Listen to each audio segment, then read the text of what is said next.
Și astăzi o să facem un car vlog, să dați acolo like și subscribe pentru mai multe videoclipuri cu car vlog.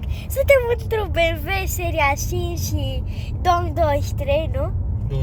22, așa, și un lucru foarte tare, zi tu despre faruri.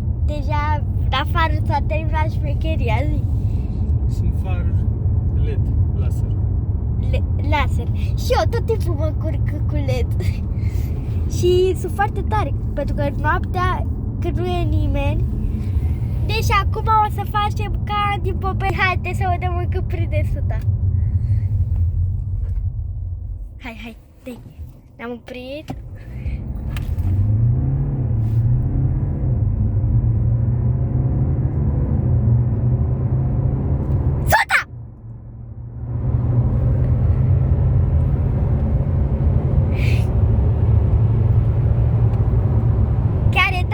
Pe ce mod e? Pe sport? Eu credeam că e un mod așa confort, că la Sky are mașina asta. Sport. Și vrem să o vindeți din Belgia sau o luați voi? Că a stat un vlogger în ea. Deci are încălzire în scaune. Dacă avea și masaj și scaune îmi plăcea, dar nu are.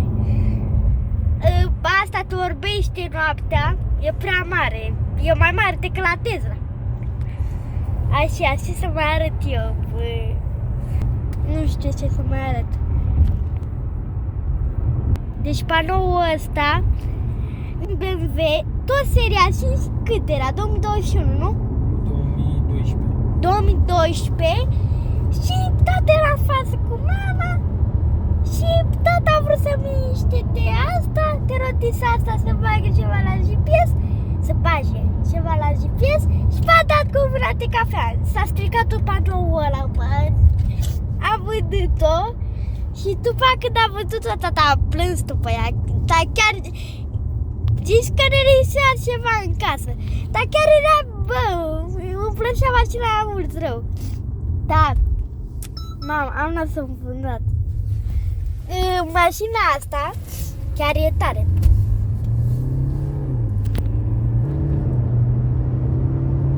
Fata!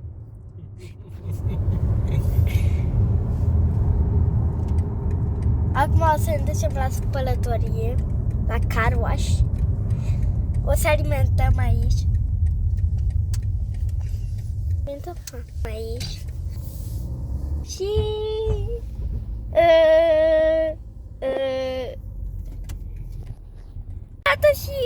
și astăzi o să facem un car vlog, să dați acolo like și subscribe pentru mai multe videoclipuri cu car vlog. Suntem într-un BMW seria 5 și 2023, nu? 22, așa, și un lucru foarte tare, zi tu despre faruri. Deja la faruri s-a terminat șmecheria, zi. Sunt faruri LED, laser. Laser. Și eu tot timpul mă încurc cu LED. Și sunt foarte tare, pentru că noaptea, când nu e nimeni. Deci acum o să facem ca din popeni. Haide să vedem încă prinde suta. Hai, dai. Ne-am oprit.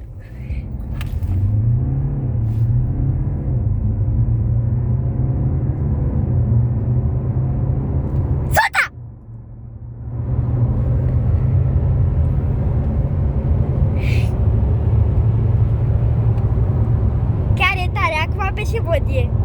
Pe sport? Eu credeam că e un mod așa confort, că la Sky are mașina asta. Sport. Și vrem să o vindeți din Belgia sau o luați voi? Că a stat un vlogger în ea. Deci are încălzire în scaune. Dacă avea și masaj și scaune îmi plăcea, dar nu are. Asta te orbește noaptea, e prea mare, e mai mare decât la Tesla. Așa, ce să mai arăt eu? Nu știu ce să mai arăt. Deci panoul ăsta, BMW, tot seria 5, cât era? 2021, nu? 12 și tata era în față cu mama și tata a vrut să miște de asta, de rotița asta să bagă ceva la GPS, să bage ceva la GPS și m-a dat cu mâna de cafea. S-a stricat tot panoul ăla, bă. A vândut-o și după când a vândut-o, tata a plâns după ea, dar chiar zici că ne lipsea ceva în casă, dar chiar era, bă, îmi plăcea mașina aia mult rău. Da, mama, am lăsat înfundat. Mașina asta chiar e tare.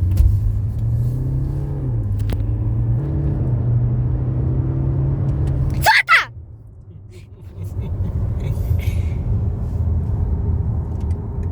Acum o să ne ducem la spălătorie, la car wash. O să alimentăm aici. Aici. Și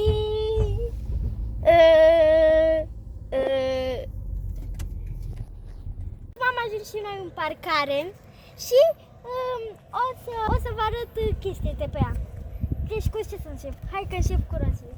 Deci roțile pe 19, aici ai și de iarnă și de toamnă și de vară și de pei și de păsări. Așa sunt acolo. Astea sunt un pic mai late decât alea. Cel mai tare număr din lume, Bre. Știți de ce BMW are asta albastru și alb-alb? Pentru că ei înainte motoare de avion și albastru este șerul și astea sunt elișurile de la avion. Și ce să mai... Roțile astea sunt făcute custom, adică m-am dus la un din ăsta custom bun, m-am dus la custom tunic la frații noștri și ia că asta M, mașina nu e M, dar așa arată M. Eu chiar îmi doresc când cresc mare o mașină M. Deci și aici scrie, dar așa arată foarte, i-a căzut-o, i-a căzut. Și asta era custom cu tunic, să-i dăm jos. Așa, deci, Albina. Îi place și la Albina mașina, eu nu mai am ce să zic. Eu am fobie de albini. Deci, faruri laser, eu am fobie de albină, eu am fobie. Deci aici, ăștia sunt electrice, când se închide mașina, ele sunt închise, deci nu poți să bagi mâna, dar ea când e deschisă poți să bagi mâna. Adică sunt electrice. Și să mă arăt eu. Deci aici am o cameră. O bosine foarte tare. Cred că când aprinzi motorul se arată bun venit Marian Petrușca. Adică cum îl cheamă pe tatăl meu. Ia uitați-vă. Bun venit Marian Petrușca. Deci asta mi se pare foarte tare. Acum o să mai vă arăt și pe aici. Ăștia costă foarte mult, sunt niște boxe. Și bordul cu acte, că noi suntem miliardari, avem și cu Adicro contract. Și un stick cu manele, că noi suntem bombardieri. Așa, volanul nu e custom, dar am vrut să-l schimbăm, dar nu mai avem timp, că o vindem. Că trebuie să facem casă. Și ăsta era BMW original. A dus-o tata să facă schimb de ulei, nu? Și ala așa în asta. Volanul ăsta chiar se simte bine. Și are cameră 360. Stai.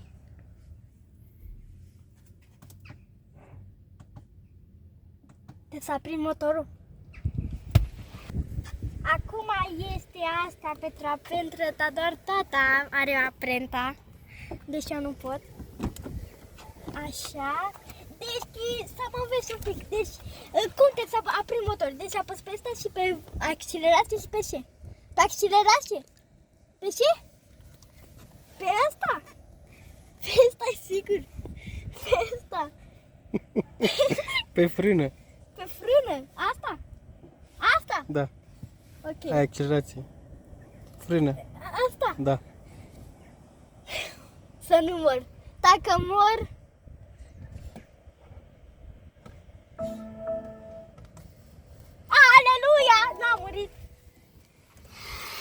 o să dăm la camere. E full trash screen, deci vedeți? Acum, cred că se vede și cameramanul, nu? Du-te în față sau în spate, nu știu unde e. Du-te să vezi că se vede. Dă camera și tu, du-te în spate să arăt. Așa, tu du-te în față. Stai. Nu e locul meu, așa. Deci sunt camere 360 și sunt sateliți. Deci BMW-ul satelit. Nu! Știi ce satelit controlează mașina aia? Aia lui Elon Musk. Că asta e mașină de mafios, numai ăla îl controlează. Are soft close. Aici senzorii, nu vreau să împing. Deci cu mașina care am vândut-o, stai să vă fac așa un film cu mașina aia, dar e chiar real. Deci, eu eram în Belgia, așa, după aia ne-am dus în România, am la vacanță, în România, un copil, nu știu cum, nu vreau să zic, am împins ăștia. S-a stricat, după aia am vândut-o la un om așa, nu vreau să zic chestia lui, și după 3 zile când a vândut-o, noi plângeam acolo și pe 3 zile ne trimite la poză, daunătătoare. Nu știu, eu îi ziceam la țară să nu o vinzi, că dacă mai e un din ăsta. Și o să luăm altă mașină. Adică cu alta mașină a fost accidentul ăla.